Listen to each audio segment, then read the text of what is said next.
Hello friends, good morning again, and keeping the sequence continue.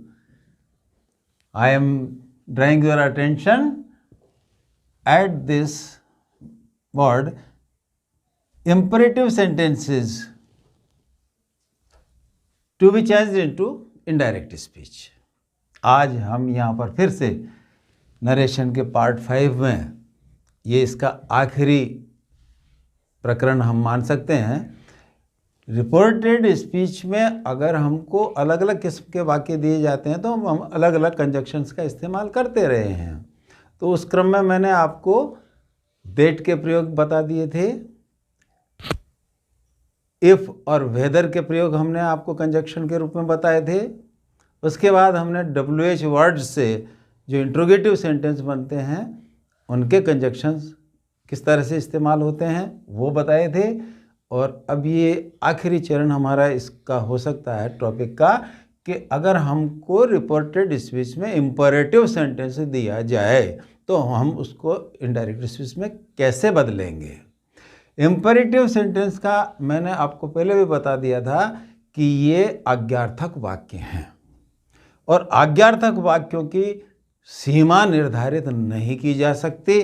ये आपको पहले भी मैंने निवेदन किया था और अब फिर मैं आपको जानकारी दे रहा हूँ, क्योंकि आज्ञार्थक वाक्यों में एक व्यक्ति द्वारा दूसरे व्यक्ति को कुछ करने के लिए कहा जाता है। इतना ही नहीं, आज्ञार्थक वाक्यों के अंदर ऐसी ही स्थितियां भी आ जाती हैं जब एक व्यक्ति दूसरे व्यक्ति की मंशा को या उसके द्वारा अपनी बात की पुष्टि को भी मांग सकता है। तो ऐसी स्थिति में आज्ञार्थक वाक्यों की पहचान करना बेहद ज़रूरी है। सबसे मोटी और साधारण बात तो हम आपको ये बताते हैं कि यदि आपके रिपोर्टेड स्पीच में इम्परेटिव सेंटेंस आज्ञार्थक वाक्य हो तो हम कंजक्शन क्या इस्तेमाल करें। तो ध्यान दीजिए, यहाँ पर हम किसी अलग से कनेक्टिंग वर्ड का इस्तेमाल नहीं करते, बल्कि हम प्रीपोजिशन टू को लेकर के और आज्ञार्थक वाक्य की वर्ब को फर्स्ट फॉर्म में लेकर के इन्फिनेटिव क्लॉज का निर्माण कर लेते हैं और इस तरह से हम अपनी बात को चेंज कर लेते हैं। ध्यान दीजिए, टू प्लस फर्स्ट फॉर्म से बदले, अर्थात ये टू ही आपका कंजक्शन के रूप में काम कर रहा होगा। हालांकि ये कंजक्शन बनेगा नहीं क्योंकि ये योजक है ही नहीं। तो ऐसा हम कैसे करते हैं? तो इससे पहले हम आपको पहले कह चुके थे कि आपके आज्ञार्थक वाक्यों में एक व्यक्ति दूसरे व्यक्ति को कुछ करने के लिए कहता है, और जब व्यक्ति आमने सामने होते हैं तो इनका जो निर्माण होता है उसमें सब्जेक्ट और टेंस नहीं होता, हेल्पिंग वर्ब भी नहीं होगी, तो वो वाक्य सीधा वर्ब से प्राय आपको मिलते हैं। भावनाएं उसमें अलग अलग हो सकती है, निवेदन भी हो सकता है, याचना भी हो सकती है, प्रार्थना भी हो सकती है, कैसा भी वाक्य हो सकता है। ये हमको देखना पड़ेगा कि वाक्य में भाव क्या चल रहा है। क्यों कि हमारी जो रिपोर्टिंग वर्ब की सेड क्रिया है से वो रिपोर्टेड स्पीच के वाक्य के भाव के अनुसार ही बदलेगी। जैसे नमूना एक एक क्रम में हम आगे बढ़ रहे हैं। जैसे मान लीजिए यहाँ पर वाक्य दिया जा रहा है, Mohan said to his brother, Mohan ने अपने भाई से कहा।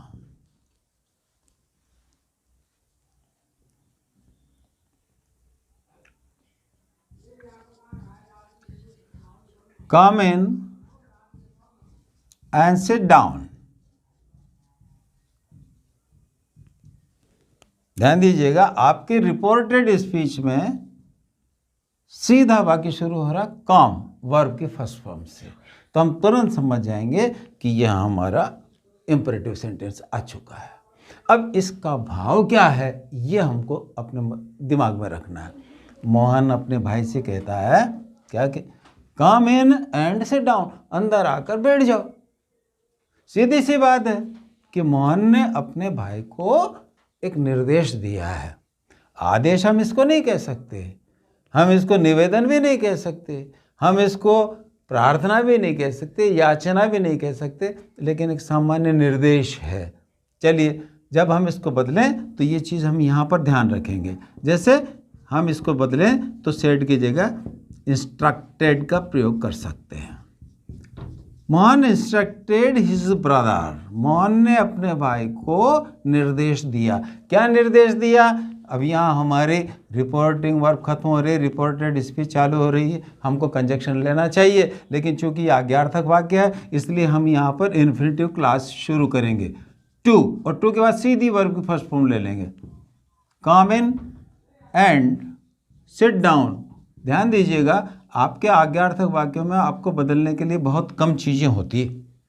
कैसे कि जैसे कोई प्रोनाउन प्राय नहीं होगा क्योंकि आमने सामने बात होती है, टेंस इनमें होता नहीं है, तो आपको प्रोनाउन भी कम बदलना पड़ता है और टेंस तो बदलना ही नहीं पड़ता। ऐसी स्थिति में आपको सीधा टू के साथ अपना क्लास लेकर के आगे बढ़ना पड़ता है। हो सकता है यहाँ पर निवेदन हो सकता है, जैसे आपको वाक्य दिया जाए, please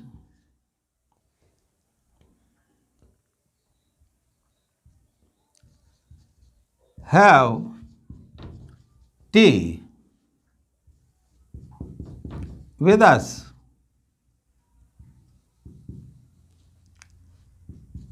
Mala said to her friend।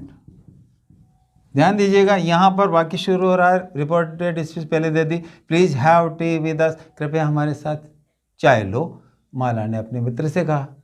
तो सीधी सी बात है, ये उसने रिक्वेस्ट की है, तो हम जब इसको चेंज करें तो हम इसको लाएंगे इस तरह से, माला रिक्वेस्टेड हर फ्रेंड, और सीधा हम यहाँ टू ले लेंगे। ये प्लीज, सर, भैया, इस तरह के जो शब्द संबोधन के हैं वो हमको यहाँ इस्तेमाल नहीं करने टू के बाद, क्योंकि इनका भाव हम यहाँ सेड के बदले जो वर्ब ले रहे हैं यहाँ पर दे चुके हैं। रिक्वेस्टेड, निवेदन किया, माला रिक्वेस्टेड हर फ्रेंड टू, सीधा आप वर्ब को उठाइए, यहाँ टेंस चेंज नहीं करना है। कई लोग बात क्या करते हैं, सीधा आदत पड़ जाती है तो हैव को सीधा हेड में ले जाते हैं, इजारे हमको वाज वर्ब में ले जाते हैं। ऐसा ना करें, सीधा आप वर्ब को लीजिए, हैव टी विद, और ये आपके पास अस है, फर्स्ट पर्सन का प्रोनाउन है, इसको आप सब्जेक्ट से बदलेंगे, ये थर्ड पर्सन है, थर्ड पर्सन का प्लूरल लेंगे, दैम। आपका वाक्य बनता है, Mala requested her friend to have tea with them. तो आज्ञार्थक वाक्य एकदम सीधा चलता है। अगर मान लीजिए इनकारी है, मना किया जा रहा है, तो ध्यान दीजिएगा वहां पर आपके आज्ञार्थक वाक्य की स्थिति डू नॉट अर्थात डोंट से शुरू हो जाती है। जैसे रवि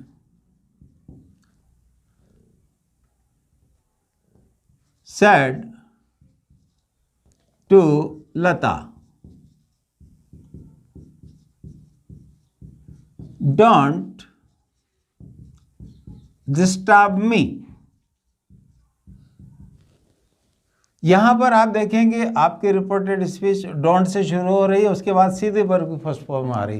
स्वाभाविक बात है, रवि ने लता को इनकार किया है, डोंट डिस्टर्ब मी, मुझे मत छेड़ो, मुझे विचलित मत करो। यहाँ स्थिति आपकी जब डोंट से आ रही है तो अपन ये मानेंगे कि ये इनकारी है। तो जब हम इसको चेंज करें तो सेड के बदले हम प्रोहिबिटेड इस्तेमाल कर सकते हैं या फॉरबैड इस्तेमाल कर सकते हैं, दोनों का एक ही अर्थ होता है, लता, और फिर सीधा हम लेंगे टू। टू के बाद ध्यान रखिएगा यहाँ डू नॉट है, टू के बाद हमको वर्ब लेना चाहिए, डोंट को आप हटा दीजिए। क्यों कि डोंट की जगह हम यहाँ उसका भाव प्रोहिबिटेड या फॉरवर्ड में दे चुके हैं। टू के बाद तो आपको वर्ब की फर्स्ट फॉर्म ही लेना है। मी आ रहा है फर्स्ट पर्सन का, रवि के लिए है, पुल्लिंग है, इसलिए ऑब्जेक्ट आता है आपका हिम। तो ये आपका वाक्य बनता है, Ravi prohibited Lata to disturb him. ध्यान दीजिए, कई बार क्या होता है कि हमको परीक्षा में वर्ड मिसिंग हो जाता है, शब्द दिमाग से निकल जाता है। लड़का सोचता है ये इनकारी को क्या कहते हैं, प्रोहिबिटेड याद नहीं आ रहा, फॉरवर्ड फॉरवर्ड फॉरवर्ड ये क्रिया भी याद नहीं आ रही। वहाँ पर एक विकल्प है, हो सकता है आपको आज्ञार्थक वाक्य कैसा है, निवेदन है के याचना कैसा, ये भी समझ में नहीं आ रहा, तो एक विकल्प हम दे देते हैं आपको, इनकी जगह सेड के बाद बदले आप आस्क्ड का प्रयोग बेशक कर सकते हैं। ये आस्क वर्ब ऐसी है, ये सारे भावों की पुष्टि खुद करने का प्रयास कर लेती है, लेकिन आस्क का प्रयोग अगर इनकारी में आप करते हैं, दूसरे वाक्यों में तो चलेगा, लेकिन इनकारी में अगर आप आस्क का प्रयोग करते हैं तो आपको ध्यान रखिएगा नॉट का प्रयोग टू के पहले करना पड़ेगा। जैसे वाक्य चलेगा, Ravi asked Lata not to disturb him. अगर आप आस्क्ड का प्रयोग करें तो टू के पहले नोट जरूर लगा लीजिए। बाकी अगर आप इनकारी में प्रोहिबिटेड फॉरवर्ड लेते कोई दिक्कत नहीं। सीधी सी बात है, आज्ञार्थक वाक्यों का तो इतना सा ही आपको ध्यान रखना है, लेकिन आज्ञार्थक वाक्यों की सीमा इतनी ही नहीं होती है। जैसा मैंने आपको बताया, आज्ञार्थक वाक्य इस तरह के रूप में भी आ सकते हैं, आपको लगेगा जैसे इंट्रोगेटिव फॉर्मेशन आ गई, इंट्रोगेटिव वाक्य है, लेकिन वो इंट्रोगेटिव वाक्य है ही नहीं, उसमें भाव ही अफर्मेटिव जैसा या असर्टिव जैसा भाव वाक्य में आ जाता है। तो उन वाक्यों को भी हम जब बदलें तब हमको इस बात का ध्यान रखना है। जैसे एक उदाहरण मैं आपको बता देता हूं,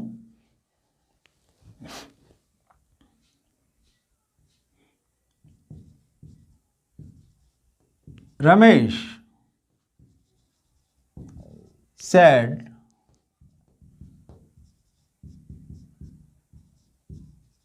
will you please, would you please, कोई सा भी मॉडल हम ले सकते हैं क्योंकि रिक्वेस्ट में दोनों मॉडल काम आते हैं, विल भी काम आता है, वुड भी काम आता है। Will you please help me to lift this beam. ध्यान दीजिएगा, आपका वाक्य शुरू हो रहा है विल या वुड से और प्रश्नवाचक चिन्ह भी है। अब पहली नज़र में तो व्यक्ति, कोई भी स्टूडेंट ये सोचेगा कि ये हेल्पिंग वर्ब या मॉडल वर्ब से इंट्रोगेटिव फॉर्मेशन आ गई, हमको कंजक्शन इफ लेना चाहिए।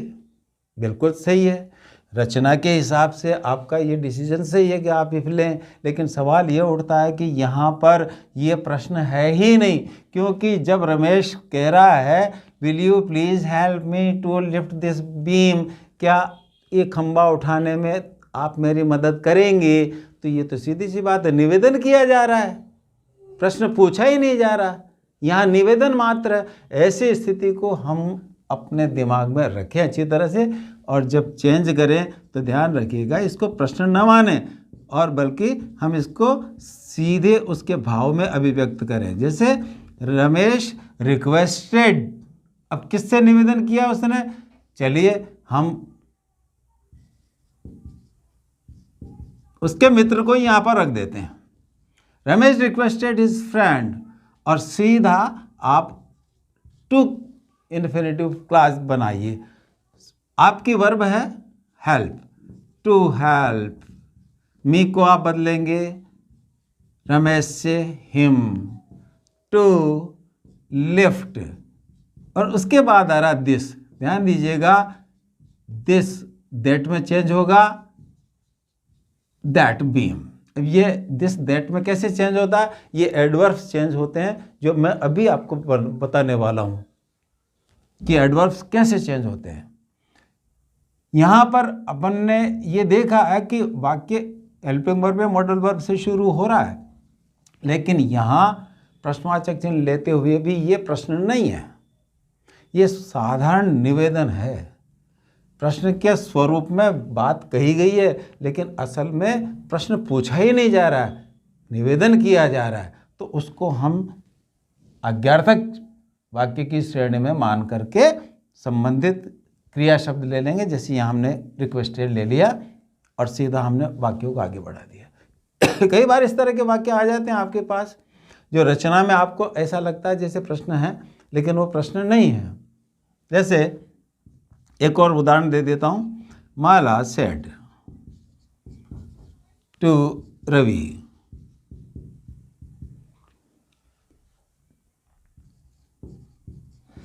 why don't you join NCC? Mala ने रवि से कहा why don't you join NCC, तुम एनसीसी ज्वाइन क्यों नहीं कर लेते? अरे तो बस सीधी सी बात है, प्रश्न नहीं पूछ रही है वो तो एक सीधा ऑफर कर रही है, एक प्रपोजल दे रही है कि तुमको एनसीसी ज्वाइन कर लेना चाहिए। तो ऐसी स्थिति के अंदर जब हम वाक्य को लाएंगे तो सीधा ऑफर में इंपेरेटिव मान करके सीधा करेंगे। जैसे माला प्रपोज्ड रवि टू, और सीधा आपको अपने वर्ब पर आ जाना है, टू जॉइन एनसीसी, और फुल स्टॉप, आपका वाक्य डायरेक्ट से इनडायरेक्ट में आ चुका। कई बार तो प्रश्न भी नहीं होता, बल्कि एक छोटा सा फ्रेज हमको दे दिया जाता है, तो उस स्थिति में हम उसकी भावनाओं को पहचान करके ही इनडायरेक्ट स्पीच में लेकर के जाएंगे। जैसे एक नमूना बताता हूं आपको।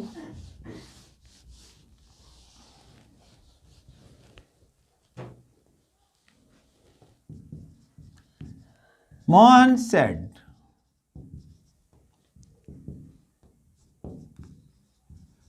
Good morning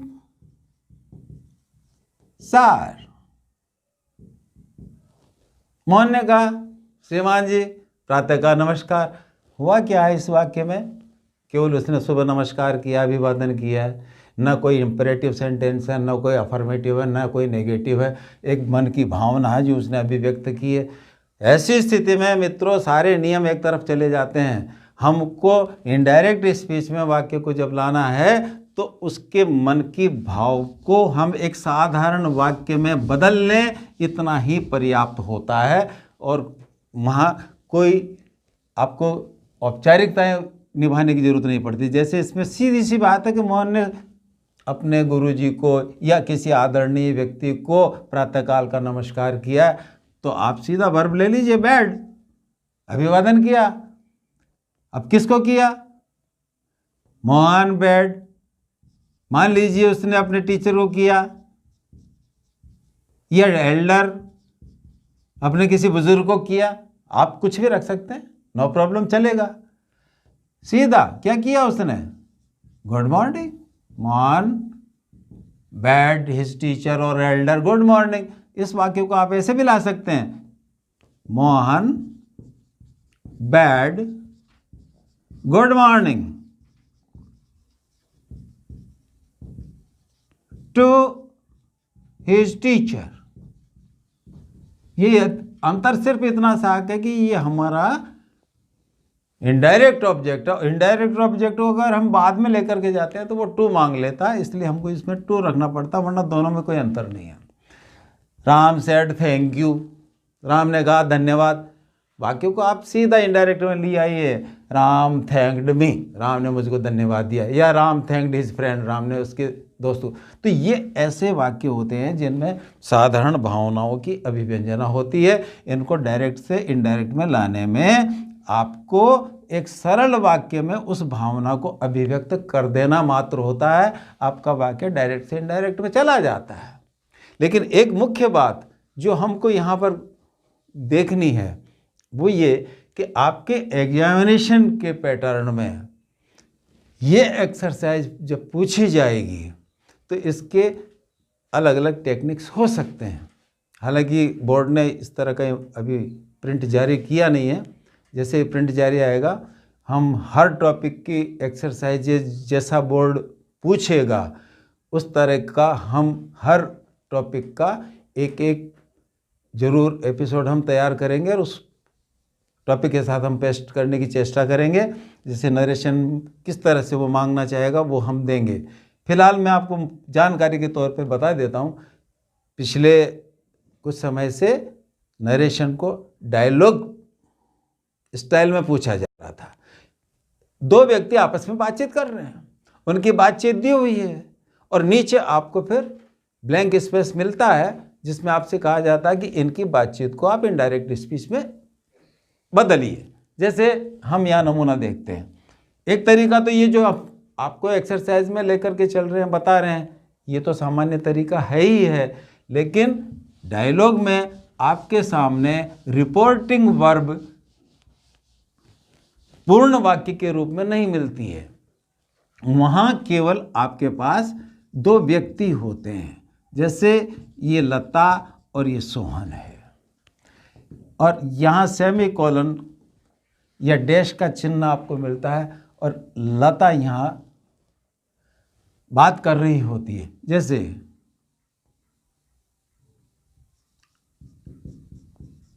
will you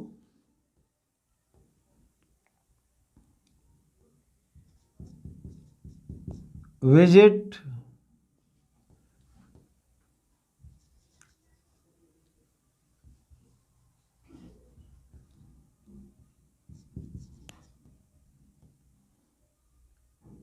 the show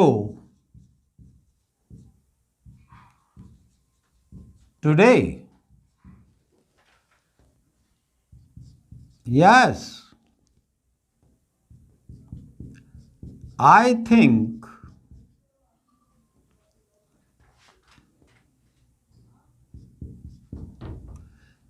it's important। ध्यान दीजिए, आपके पास दो डायलॉग हैं, ये बातचीत है, संवाद है। लता ने पूछा है अपने मित्र सोहन से, will you visit the show today, क्या तुम आज का प्रदर्शन देखोगी? और सोहन देखोगे, और सोहन जवाब दे रहा है, yes I think it's important. हाँ, मेरा ख्याल है कि ये महत्वपूर्ण है, यानी देख लेना चाहिए। ये आपको डायलॉग इस तरह से दे दिया जाता, और फिर नीचे आपके यहाँ पर वो सीधा दो टुकड़े दे देता है जिनमें अपन को इन दोनों वाक्यों को इनडायरेक्ट स्पीच में लिखना होता है। अगर हम पहले वाक्य की बात करें तो देखिए, लता ने यहाँ पर जो कहा है उसको हम इनडायरेक्ट स्पीच में लाएं। लता ने किससे कहा है तो हमारे पास मौजूद है, तो हम इसको लाएंगे लता। अब ये चूँकि विल हेल्पिंग वर्ब से इंट्रोगेटिव फॉर्मेशन में आ रहा है तो हम क्वेश्चन बनाएंगे इसका, लता आस्क्ड सोहन। अब कंजक्शन हमारा चलेगा इसके हिसाब से, विल, यू को सोहन से बदलेंगे ही, वर्ब आप लेंगे विजिट द शो, और टुडे का दैट डे। पहले वाक्य का इनडायरेक्ट स्पीच आप कर चुके हैं। अब दूसरे वाक्य में लीजिए, सोहन ने क्या किया? सोहन ने लता को जवाब दिया, तो हम यहां वर्ब ले लेंगे, सोहन आंसर्ड या रिप्लाइड, दोनों में से कोई सी वर्ब ले लेंगे, लता। अब आपका वाक्य कैसा है? यस, पहले तो उसने कहा हाँ, तो हम जवाब में देंगे सोहन आंसर्ड लता इन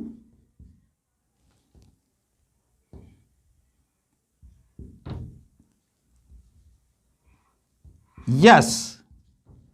सोहन ने लता को हाँ में उत्तर दिया, और फिर आगे वाक्य आपका बढ़ जाता है, आई थिंक इट्स इम्पोर्टेंट। तो ये आपके रिपोर्टेड स्पीच अलग अलग हिस्सों में बढ़ रही है, तो हम उसको एंड टोल्ड से आगे बढ़ा सकते हैं, जोड़ देंगे हम इसको। एक भाव हमने यहां पर बता दिया, Sohan answered Lata in yes. Sohan ने लता को हाँ में उत्तर दिया और कहा, और क्या कहा? अब इसको चेंज करेंगे, आई को ही, प्रेजेंट इंडेफिनिट पास्ट इंडेफिनिट में, आई थिंक ही थॉट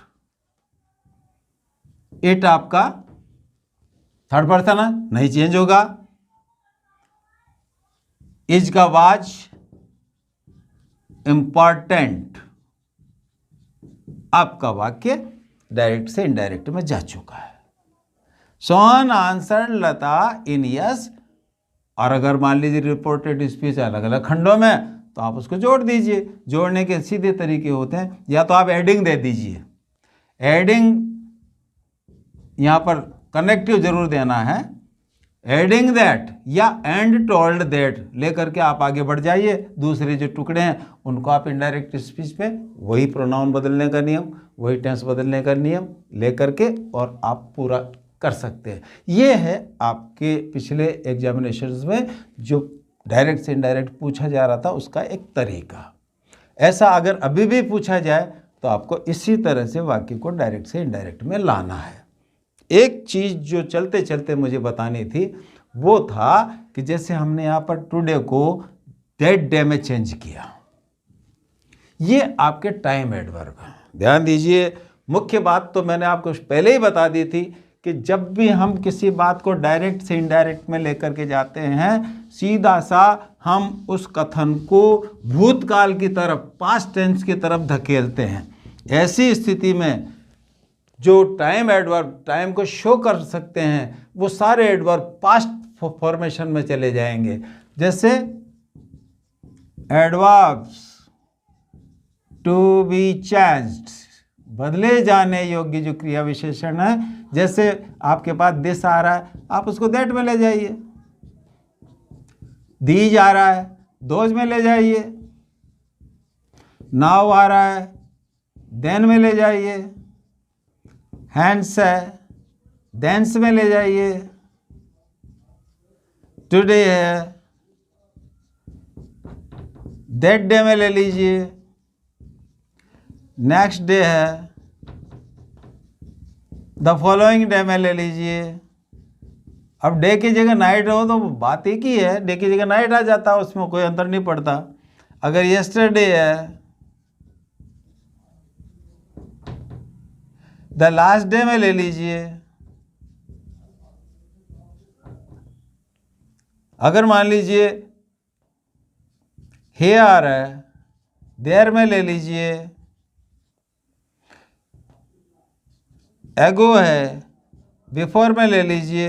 ये इस तरह के टाइम एडवर्ब में सीधी सी बात है, कोई से भी, ये तो बहुत सारे हैं, कोई सा भी टाइम एडवर्ब हो अगर वो प्रेजेंट की सिचुएशन शो कर रहा है तो आप उसको इनडायरेक्ट में ले जाते समय पास्ट की सिचुएशन में मूव कर दीजिए, आपका वाक्य बिल्कुल सही डायरेक्ट से इनडायरेक्ट में बदल जाता है।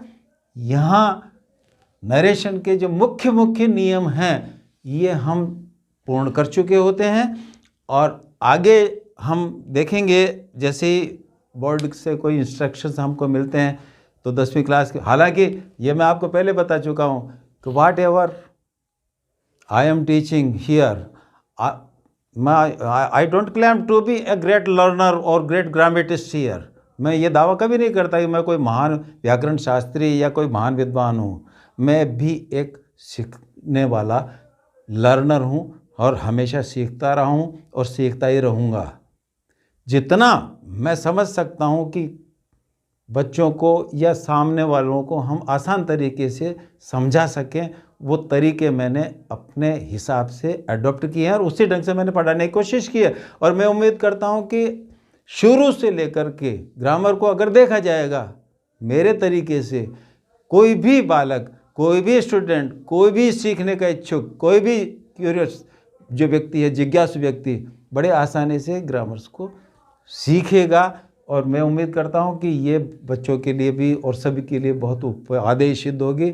हम जल्दी ही इनके क्वेश्चंस बोर्ड के हिसाब से सेट करके आपको रखने की कोशिश करेंगे। Thank you very much.